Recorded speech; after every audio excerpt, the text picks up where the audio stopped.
Oi! Em nossas reflexões Pão de Alho especial, Provérbios para a Vida, temos para cada dia do mês um capítulo de Provérbios onde seleciono alguns versículos para a gente refletir.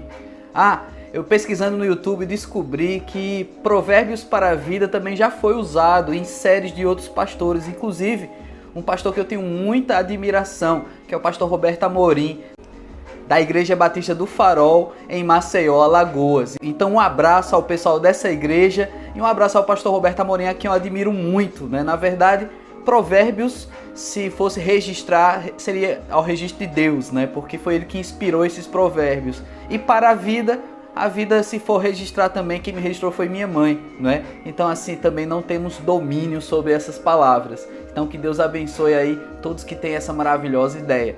Mas vamos refletir hoje no Provérbios de capítulo 23, versículos 9, 12 e 17, que diz o primeiro versículo: Não fales aos ouvidos do insensato, porque desprezará a sabedoria das tuas palavras. É interessante que aqui não está dizendo para não falar nada ao insensato. O texto, e é muito claro nisso, não fale aos ouvidos do insensato. Aqui traz uma questão de intimidade, aqui traz uma questão de segredo também, falar ao ouvido. E o insensato, ele não saberá lidar com essa intimidade, com esse segredo. Então devemos ter cuidado ao lidar com pessoas assim. Então se você tem um segredo, se você tem que se envolver intimamente em palavras, em abrir sua vida para alguém, não busque um insensato. O versículo 12 diz o seguinte: aplica o coração ao ensino e aos ouvidos as palavras do conhecimento. Então, abrir-se ao conhecimento, né? Nesse tempo de reclusão, devemos estar cada vez mais abertos a isso, mas ao conhecimento, as palavras de sabedoria, as palavras que trazem conhecimento. Estamos recebendo uma enxurrada de palavras, mas nem todas têm conhecimento, nem todas têm sabedoria. A palavra de Deus, ela só tem palavras de conhecimento e de sabedoria. Então saiba onde procurar, e principalmente na palavra de Deus.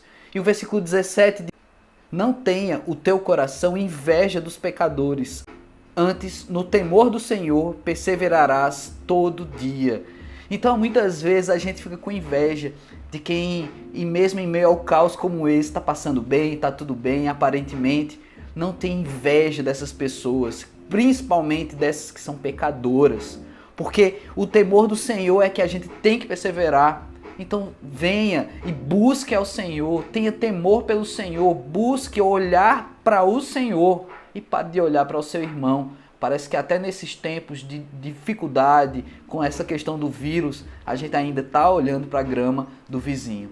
Então que Deus te abençoe e que nesses dias de reclusão você reflita mais na palavra de Deus.